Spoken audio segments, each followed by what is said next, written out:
Hello guys! Hello, this is for Aries. Aries, welcome dito sa aking channel.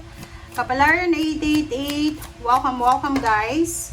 Alamin natin Aries kung anong message ang kailangan mong marinig. Ito ay para sa first 2 weeks of July 2026. Okay, Aries, first 2 cards tayo. This is 7 of air, 7 of clover. Okay. Mag-iingat ka. Okay. This message, Aries, 717. This is 7, this is number 8. Magkasunod siya ha. Ang sabi ng baraha sa'yo dito, mag-iingat ka. Pwedeng sabihin natin na sa kahit na kanino, Aries. Mag-iingat ka sa kahit na kaninong kaharap mo. Dating kaibigan, dating kakilala, or bagong kakilala, or kung sino man siya. Lalo na kung ito ay tungkol sa pera. Okay? Pwedeng tungkol ito sa pera. Huwag kang makikipag-collaborate. Lalo doon sa mga may mga negosyo. Mag-iingat kayo sa mga taong papapasukin nyo sa negosyo nyo. Okay? Ngayong 2 linggo na to ng July, ang kailangan mong ingatan is yung mga trader.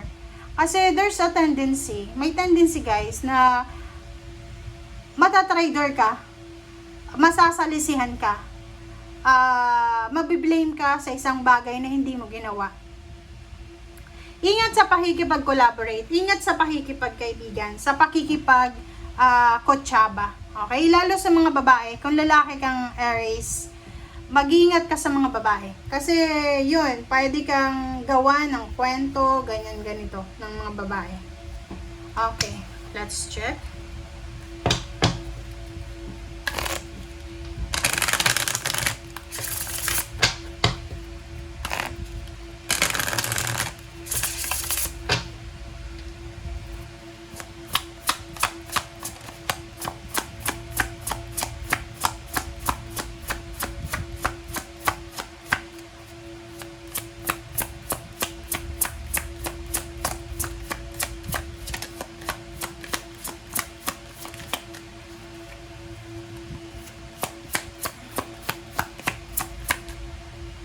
Pwede ding pera. Pera at relationship. Mag-iingat ka. Pero kung nasa malayo kang lugar, nasa long distance relationship, may asawa ka, kung niloloko ka ng person mo, wala kang magagawa kasi wala kang alam. Emerging answered prayer. Congratulations sa lahat ng Aries kasi kahit may mga taong niloloko ka, kahit may mga tao dyan na talagang likas na manloloko sila, may mga blessings, answered prayers, may mga posibleng darating na abundance sa buhay mo. May mga kasagutan sa panalangin mo. Okay? So, kung makikita mo dito, ang sabi ng baraha sa'yo dito, Aries, na ganun talaga yung buhay. May problema, may solusyon. Parang ganun. So, lahat ng problema na pinagdadaanan mo, may solusyon dyan. So, wag kang matatakot. Okay? Wag kang mag-i-stay dyan sa kung ano man yan na obstacles and challenges. Kung tungkol yan sa relationship na niloloko ka, tapos wala kang kaalam-alam, the universe will give you the answer. The revelation. Maghintay ka lang. Okay? Lalo kung nasa ibang bansa ka or yung person mo nasa ibang bansa, wala kayong makikita kasi wala namang, 'di ba? Sino bang manlalaki or mabababae na ipapakita nila? Syempre itatago nila 'yan. So mag-pray ka. Kasi ito, relationship 'yan or pwedeng pera. Mag-iingat ka kasi pera at relationship pwede kang maloko. 8 of Cups. Wow. Isang balita ang posibleng matatanggap mo. So, this one, Aries, is long distance na trabaho.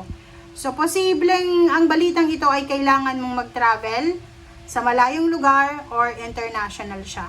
So, there's a good news coming para sa'yo, lalo na kung naghahanap ka ng trabaho. So, yun, there's a possibility guys na may mga offers kayong makuha, love life or trabaho galing sa malayong lugar. Diba? Sabi naman ng baraha sa'yo dito, Aries, may good news na matatanggap ka, pera, pagkakaperahan siya. Sinasabi ng baraha sa'yo dito na yung trabaho na to, yung perang ito ay matagal mo tong pinapangarap. Matagal mo tong pinapangarap kasi like gabi-gabi mo siyang minamanifest. So dito sa barahang to, sinasabi na pwedeng yung job offer na to, etong salary na to, itong sweldo na to na ino-offer sa'yo, eto yung matagal mo nang pinagpipray. Okay, Knight of Wheels and Seven of Wands. Sinasabi ng baraha sa'yo na proteksyonan mo daw, proteksyonan mo ang sarili mong pera, proteksyonan mo yung source of income. So, kung may trabaho ka, proteksyonan mo yung trabaho mo. Huwag kang absent ng absent. Pangalawa, huwag tatamad-tamad sa trabaho. Seven of Wands, proteksyonan mo yung love life mo. Kung gusto mo ng stable na love life, proteksyonan mo yung love life mo. Emperor, nako, nakikita ko sa'yo dito kung anong nawala sa'yo dati. Pwedeng nawalan ka ng trabaho, babalik yon ngayon. Na-demote ka sa trabaho, mapopromote ka ulit. Nawalan ka ng pera, na-scam ka, babalik yon sa'yo. Mga tao sa buhay mo na nawala, okay? Posibleng bumalik. Pwedeng humingi ng tawad or kung ano pa man. So the Emperor, yung power, yung strength mo ay babalik ulit. Yung tiwala ng mga tao sa'yo, babalik ulit. Okay, next is Queen of Cups and Six of Wands. So, nakikita ko sa'yo dito na manatili ka daw na kalmado, manatili kang nakaapak sa lupa. Okay, Aries? Halimbawa lang na yumaman ka bigla. Okay, like, pag gagising mo sa umaga, biglang yaman, biglang tagumpay, biglang promoted. Sabi ng baraha dito, manatili kang nakatapak sa lupa, manatili kang humble, kahit anong blessings ang dumating sa'yo.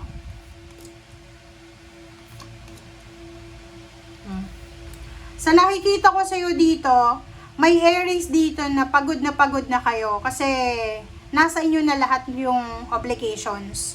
Ano yung ibig sabihin nito? Pwede kang